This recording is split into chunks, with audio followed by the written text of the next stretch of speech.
Hai, namaku Sudarini dan biasanya dipanggil Arin. Kalian juga bisa panggil aku Surya kok. Kali ini, aku akan mencoba menjawab 5 pertanyaan dari Kak Kara. Kemudian, merekamnya sebagai bahan UAS.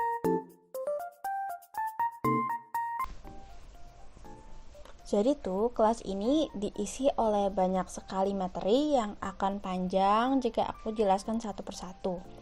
Jadi, aku di sini akan memberikan gambarannya saja. Sebelum aku mengikuti kelas ini, apa yang aku tahu tentang branding adalah sebagaimana aku melakukan promosi atau membuat logo sesederhana dan seunik mungkin untuk dapat bisa diingat oleh konsumen. Aku sangat bersyukur Kak Kara mau membantu aku dan mahasiswa lain untuk membenarkan kesalahpahaman itu dan belajar lebih dalam tentang branding, seperti bagaimana membedakan branding dengan promosi, iklan, dan marketing. Aku belajar bagaimana membangun atau membuat brand yang bagus. Bagaimana branding adalah komunikasi dua arah, di mana perusahaan butuh untuk know their customer better. Jadi konsumen akan merasa lebih likable dan muncullah konsumen trust. Kita belajar bagaimana rebrand bisa membuat perubahan besar dari studi kasus brand-brand ternama, atau bagaimana mereka menghandle konsumennya seperti cara mereka berbicara atau ketika mereka melakukan kesalahan. Jadi kita bisa mengambil yang bagus dan berusaha untuk tidak melakukan kesalahan yang sama. Kita belajar apa yang harus dilakukan untuk menarik konsumen, seperti menerapkan pentingnya USP, Unique Selling and Proposition. Basically, menjual produk yang berbeda dengan yang lain hingga membuat orang ingin membeli produk tersebut, namun juga mempunyai fungsi bagi konsumennya.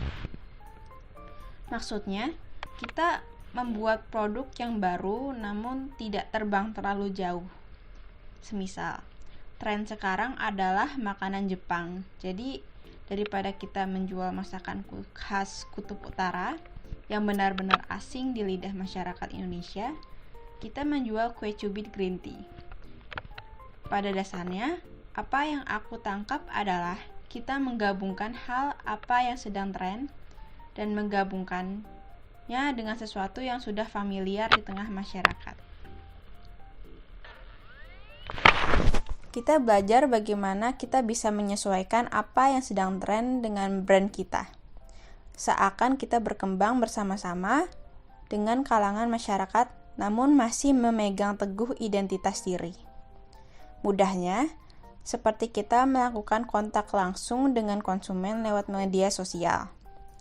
Selain kita bisa mendengar kesan dan pesan atau review dari konsumen terhadap brand, dengan kehadirannya di media sosial juga menjadi reminder untuk konsumen akan keberadaan brand tersebut.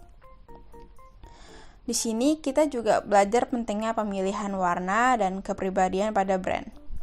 Bagaimana keduanya dapat menghasilkan perbedaan dari brand satu dengan brand yang lain untuk membantu mereka agar tetap bisa berkelanjutan, agar mereka tidak kehilangan tujuan atau identitas diri mereka sendiri. Mempunyai identitas itu seperti reminder yang dapat membuat kita fokus akan tujuan kita. Apa aku belum menyebutkan pentingnya persepsi? Sebagai perusahaan, kita perlu memperhatikan persepsi seseorang terhadap brand kita, agar menghasilkan persepsi yang sama. Tentu, perusahaan perlu yang namanya research perilaku calon konsumen seperti apa yang mereka sukai atau apa yang mereka butuhkan. Semisal, jika kita menjual produk skincare untuk remaja, kita perlu untuk up to date dengan apa yang disukai remaja kala itu. Contoh brandnya, aku akan menggunakan brand Emina karena sudah saya amati sebelumnya. Brand ini merupakan brand yang menjual skincare yang ditargetkan oleh remaja dengan latar belakang menengah ke bawah sehingga affordable. Di sini, Emina cenderung menggunakan warna-warna pastel yang ceria seperti warna merah muda, kuning, dan baby blue. Menampilkan kesan cute di semua aspek dari iklan, packaging, maupun sosial media mereka. Bahkan mereka juga menggunakan Korean Wave agar semakin bisa relatable dengan konsumennya.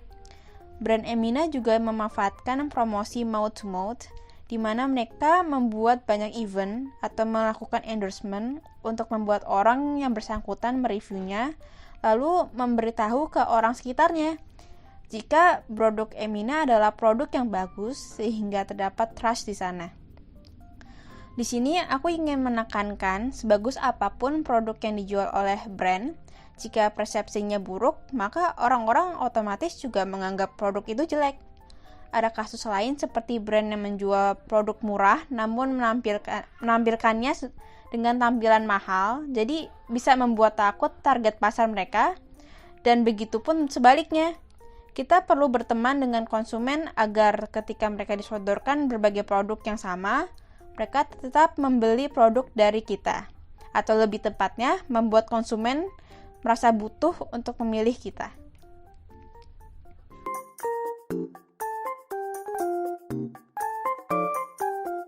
Yes, finally.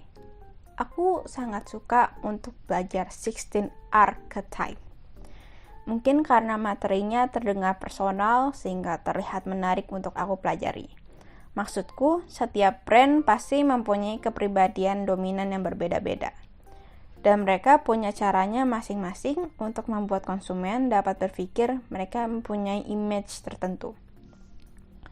Tentu dengan menentukan archetype sejak awal adalah langkah yang akan memudahkan kita dalam membangun brand. Dengan begitu, kita tahu konsep apa yang harus dibuat dan bagaimana cara menyebarkan image tertentu. Saya di sini akan mengambil KitKat sebagai contoh brand. Mengapa KitKat? Buat saya, brand KitKat, apalagi yang berbasis di Jepang, adalah brand yang sangat pintar. Mereka tahu bagaimana cara menarik konsumen seperti menghadirkan ratusan macam rasa, dari yang normal hingga yang nyeleneh seperti rasa cabai atau rasa garam, dan mengenalkan cara menyenangkan untuk mengkonsumsinya. Aku tumbuh mengenal KitKat seperti menyaksikan iklan lucunya, menikmati rasa KitKat yang berbeda, dan aku suka bagaimana aku mencampurkan KitKat ke dalam es krimku. Aku bisa menebak jika brand ini lebih dominan sebagai joker dan sebagai kreator dari apa yang sudah aku alami.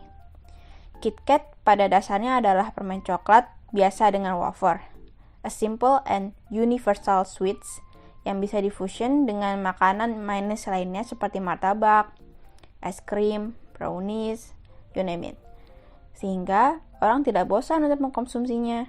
Selain karena faktanya, KitKat mempunyai ratusan varian rasa.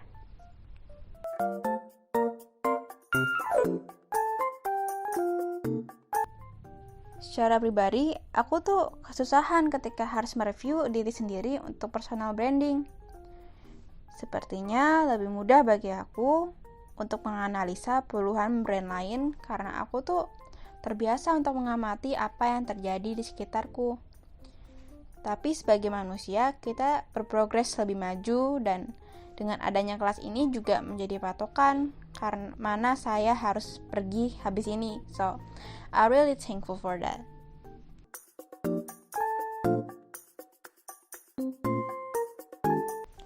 Menurut apa yang aku alami ketika aku membuat personal branding adalah untuk mengenal diri saya sendiri. Mungkin ini terdengar mudah bagi sebagian orang, namun saya tidak masuk di kategori tersebut dan juga ada aku yang lain yang sama-sama merasa dirinya tidak memiliki hal spesial dari diri sendiri. Mungkin ini konyol, tapi aku belajar bagaimana dari mengetahui MBTI dan pentingnya mempunyai self-confidence. Bukan sebagai cetakan, tapi sebagai patokan. Kita terbiasa untuk mengobservasi perilaku orang lain, jadi ketika pertanyaan itu ditujukan ke kita sendiri, for some people, nggak sadar dengan pencapaian apa yang atau kelebihan apa yang ia miliki, karena sudah berbaur dengan kebiasaan. Jadi mereka berkata, aku tidak punya hal spesial untuk ditonjolkan di personal branding, walaupun sebenarnya mereka punya, hanya tidak sadar saja.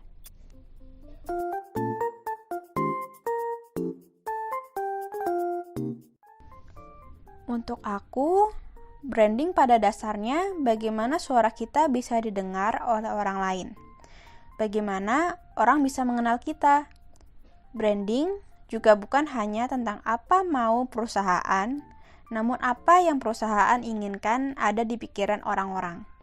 Ini sama halnya seperti berbicara perspektif, dan sudah tugasnya perusahaan untuk membuat orang mempunyai pikiran yang sama dengan mereka. Dan terima kasih sudah mendengar. Sampai jumpa.